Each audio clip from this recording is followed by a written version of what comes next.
Hello everyone, Jharkhand affairs में आपका स्वागत है। झारखंड अफेयर्स में नया वीडियो लेकर के आए हैं। जिस चैनल को सब्सक्राइब नहीं किया है जरूर सब्सक्राइब कर ले। हम लोग झारखंड के लैंड रिलेटेड लॉ का सीरीज लेकर के आए हैं, जिसमें हम लोग CNT, SBT और कॉम्प्लीमेंट्री लॉ को कवर कर रहे हैं। इसमें हमने काफ़ी कुछ कवर कर लिया है। अभी हमारा CNT चल रहा है, CNT 1908 से। CNT क्यों लाया गया उसका हमने सारे कुछ कवर कर दिया। उसके पहले की चीज़ें भी काफ़ी कुछ कवर कर दी गई है।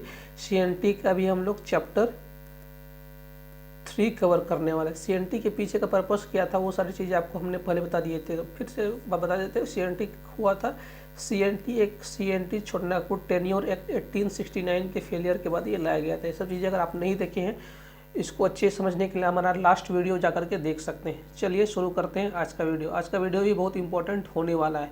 आज हम लोग चैप्टर 3 को कवर करेंगे। चैप्टर 3 में भूधारक, लैंड होल्डर के बारे में चर्चा की गई है। इसमें हम लोग आर्टिकल 19(3)(9) से 15 तक जाएंगे, मतलब धारा 9 से 15 तक जाएंगे। तो इसमें जो भी धारा है हम लोग देखते हैं, सारा धारा को देखते हैं, जो भी हमारे लिए इंपॉर्टेंट हो जाएंगे, क्योंकि आजकल क्वेश्चन का लेवल थोड़ा ज़्यादा बढ़ गया है और उसमें कुछ फैक्चुअल क्वेश्चन पूछे जाते हैं या फिर कुछ थियोरेटिकल क्वेश्चन पूछे जाते हैं। तो उस कॉन्सेप्ट को देखते हुए JPSC का हम लोग टारगेट करें, JPSC 11th को टारगेट कर रहे हैं, तो उसी के पर्पज से देखते हुए हम लोग पूरे सारे आर्टिकल को हम लोग देख लेते हैं। CNT और SBT तो एकदम बैकबोन है। आप प्रीलिम्स और मेंस के लिए, आपके लिए दोनों के लिए बैकबोन साबित हो जाएगा ये सीरीज। तो धारा 9 में भूधारक में लगान वृद्धि कब देय नहीं होगी उसकी चर्चा है। कहने का मतलब है कि कौन कौन से ज़मीन पर लगान मतलब टैक्स को बढ़ाया नहीं जा सकता है, उसकी चर्चा है आर्टिकल 9 में। वैसे लैंड होल्डर, वैसे लैंड जिस पर टैक्स को बढ़ाया नहीं जा सकता है, उसकी चर्चा किस में है? आर्टिकल 9 में चर्चा है। उसमें अस्थायी बंदोबस्ती के समय परिवर्तित नहीं हो सकता, उसमें लगान वृद्धि नहीं की जा सकती, उसकी चर्चा किस में है? आर्टिकल 9 में है। जो किसी भूधारक की ज़मीन पर लगान जो अस्थायी बंदोबस्ती के समय से परिवर्तित नहीं हुआ है, उसमें कोई लगान वृद्धि नहीं होगी। आपको हमने बताया था अस्थायी बंदोबस्ती की कब है। अगर आप नहीं देखे हैं तो हमारा पीछे का सीरीज जा करके देख सकते हैं कि झारखंड, बंगाल और में कब अस्थायी बंदोबस्ती को लाया गया था। उसके बाद आर्टिकल 10 आता है। आर्टिकल 10 में है कि कुछ भूयहरों के लगान दे नहीं होगा और कुछ ऐसी ज़मीन होगी जहां पर लगान नहीं लिया जाएगा, लगान वृद्धि नहीं की जाएगी। उसके अलावा भी कुछ ऐसी ज़मीन होगी वो लगान का दायी नहीं होगा, उसमें कुछ टैक्स वृद्धि नहीं की जाएगी। इसकी भी चर्चा अगर आपको, और कौन कौन सी ज़मीन होगी और कौन ऐसी ज़मीन होगा जिस पर लगान की वृद्धि नहीं की जा सकती, इसकी चर्चा है CNT एक्ट 1869। CNT 1869। अगर CNT 1869 अगर आप वीडियो नहीं देखें जाकर के देख लीजिए। उसमें आपको हमने बताया था कि CNT 1869 क्यों लाया था। लोकनाथ शाही और एक सह उपायुक्त को मिला करके एक रजिस्टर बनाया गया था भूयहर ज़मीन को। तो वैसे भूयहर ज़मीन जिसका नाम वैसे एक रजिस्टर बनाया गया था भूयहर ज़मीन का। तो उन सारे लोगों का में टैक्स में वृद्धि नहीं होगी जिसका नाम उस रजिस्टर में है, भूयहर रजिस्टर में है। लोकनाथ शाही कमेटी बनाई गई थी और एक उसके साथ एक डिप्टी कमिश्नर भी थे। डिप्टी कमिश्नर और लोकनाथ शाही, ये किस पर ये लोग रजिस्टर बना रहे थे? भूयहर जमीन पर।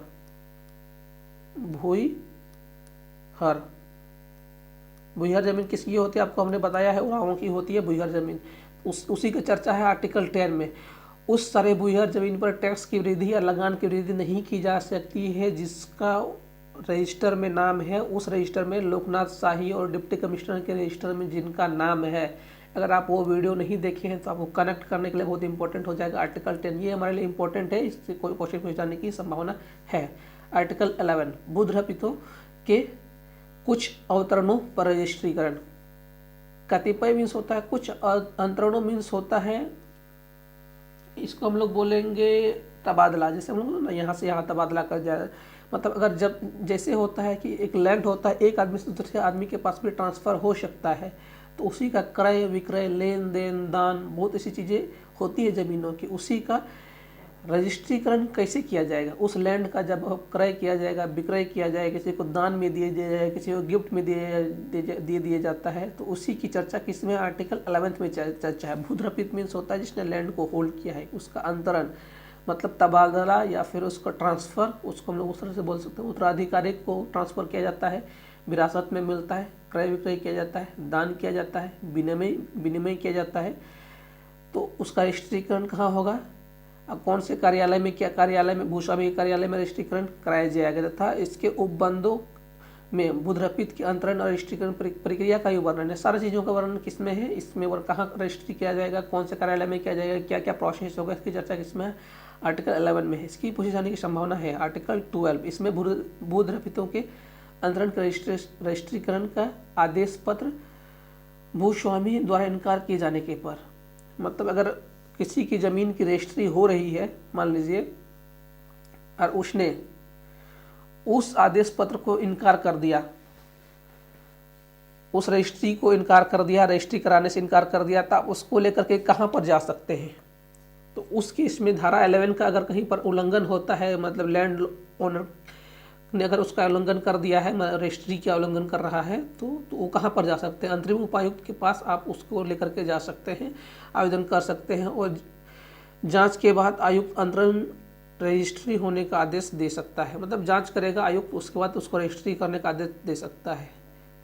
इन केस ऑफ डिस्प्यूट 11-12 में दिया गया, रजिस्ट्री का प्रक्रिया की 11th में जानकारी है, डिस्प्यूट में 12 में बताया गया है कि अगर डिस्प्यूट होता है धारा 11 के तहत कहाँ जाना है, उपायुक्त के पास जाना है। ये सारी चीज़ें भूधारक की कितनी किसमें चर्चा है, ये चैप्टर 3 अध्याय 3 में भूधारक 9 से 15 में ये सारी चर्चा है। 9, 10, 11, 12 में आपको हमने क्या बताया, जब डिस्प्यूट होता है तो किसके पास जाएंगे, आयुक्त के पास जाएंगे। उसके बाद भूधरपित में विभाजन का लगान का विवरण है, मतलब जब भूमि का डिस्ट्रीब्यूशन हो जाता है कि इसको इतनी इतनी ज़मीन मिली ABCD, तो उसके बाद उसका इस भूमि को हर किसी को एक उसका कॉपी दिया जाएगा, वितरण की कॉपी दी जाएगी, वितरण की कॉपी भूस्वामी को भेज दिया जाएगा।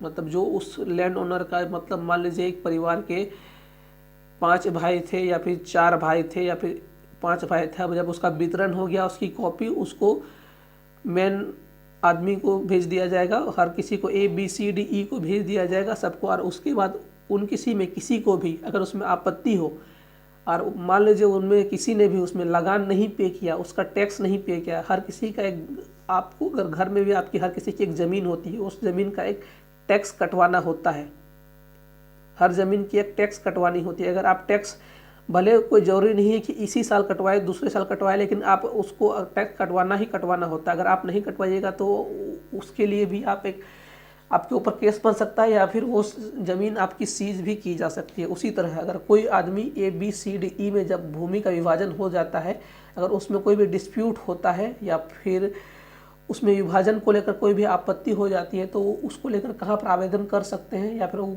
कर देने से मना करता है, इस तरह के डिस्प्यूट को लेकर के, लगान के विवरण को लेकर के कहाँ पर जा सकते हैं, आयुक्त के पास जा सकते हैं। तो ये सारे भूधारक के हैं, मतलब लैंड होल्डर की सारी डिटेल इसमें दी गई है। तो आप इसको कॉन्सेप्चुअली कुछ चीज़ें याद कर दीजिए, कुछ चीज़ें फैक्चुअली याद कर लीजिए, क्योंकि इसमें भी क्वेश्चन पूछे जाने की संभावना बहुत ज़्यादा रहती है। 14 वाले आपको हमने बताया था, बहुत ऐसी ज़मीन है पुनर्ग्रहणीय भूधरपित, मतलब बहुत ऐसी ज़मीन जिसको वापस ले ली गई है, लेकिन कुछ ऐसी ज़मीन है जिसको वापस विभाजन के बाद भी वापस, मतलब डिस्ट्रीब्यूशन के बाद भी वापस नहीं ली जा सकती। तो उस ज़मीनों की चर्चा किस में है, आर्टिकल 14 में है। ये आर्टिकल 14 हमारे लिए बहुत ज़रूरी है। इसकी ये पूछे जाने की संभावना अगर हम देखेंगे 9 से 14 में, तो इसकी पूछे जाने की संभावना बहुत ज़्यादा है। बहुत ऐसे ज़मीन इसको पुनः ग्रहण करने योग्य है, जिसको ज़मीन दी गई है उसे पुनः ग्रहण किया जा सकता है। कैसे, एक आपको हम केस बता दे रहे हैं। केस था जैसे मान लीजिए कोई रैयत है, रैयत ने लैंड होल्डर से ज़मीन लिया है, बदले में टैक्स दे रहा है। मान लीजिए रैयत का कोई मेल वारिस नहीं है, मतलब पुरुष वारिस नहीं है, तो उसकी ज़मीन वापस किसके पास चली जाएगी, लैंड होल्डर के पास चली जाएगा। इस तरह से बहुत ऐसे केस आते हैं जहाँ पर ज़मीन वापस चलिए, बहुत ऐसे केस आते हैं अगर आप टैक्स भी नहीं देते हैं उस केस में भी रैयत की ज़मीन वापस जा सकती है। बहुत ऐसे केस है, अलग अलग केस में ज़मीन वापस जा सकती है, उसकी चर्चा है। लेकिन बहुत ऐसे ज़मीन है जिसको वापस ही नहीं ले जा सकता है, उसकी चर्चा किस में है, धारा 14 में, CNT एक्ट के धारा चैप्टर 3 के 14 में है। तो कौन कौन से केस में ज़मीन वापस नहीं ले जा सकती है।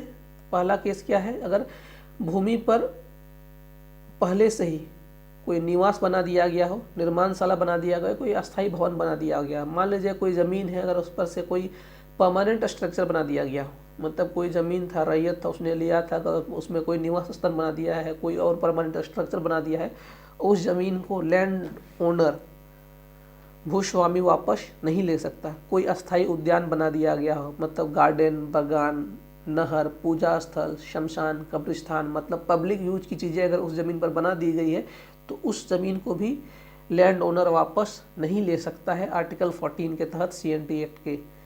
और अगर उसके अलावा कोई सरकारी काम में, जैसे खदान और भी कोई चीज़ें, जैसे मतलब सरकारी काम वाली चीज़ें अगर इसमें चल रही है, उस ज़मीन को भी CNT एक्ट के तहत लैंड ओनर वापस नहीं ले जा सकता। और उसके अलावा और एक आता है खूंट वाला, मुंडारी खोटकट्टी की ज़मीन में भी भूद्रपित को पुनः ग्रहण करने का अधिकार नहीं है। ये केस एक्सेप्शनल केस है, इससे भी क्वेश्चन पूछे जाते हैं। एक बार पूछा गया था इसमें, तो इससे भी क्वेश्चन पूछे जाने की संभावना बहुत ज़्यादा है। तो ये हमारा आ जाता है अध्याय 3, चैप्टर 3, आर्टिकल 9 से 14 हमारे लिए बहुत इंपॉर्टेंट है। 14 में ये वो सारे केसेस है जिसमें बताया गया कि कौन कौन से केस में ज़मीन बंटवारे के बाद भी वापस नहीं ली जा सकती। अगर कोई परमानेंट स्ट्रक्चर बन गया है तो वापस नहीं ली जा सकती। सामाजिक काम के लिए अगर ज़मीन चल रहा है तो वापस नहीं ली जा सकती। कोई गवर्नमेंट काम चल रहा है तो वापस नहीं ली जा सकती। उसका मुंडारी खूंटकट्टी, मतलब मुंडा वंश की जो खूंट वाली जितनी ज़मीन है उसको भी वापस नहीं ली जा सकती। आर्टिकल 14 में इसकी चर्चा है, ये हमारे लिए इम्पोर्टेंट हो जाती है। ये रजिस्ट्रेशन, ये इसमें 9 से 14 का जो सबसे इम्पोर्टेंट आर्टिकल है वो ये है। और एक आर्टिकल 9 भी, लगान में वृद्धि कब नहीं की जा सकती, इसकी चर्चा इसमें है। 9 और 10 भी हमारे लिए आर्टिकल इम्पोर्टेंट हो जाते हैं।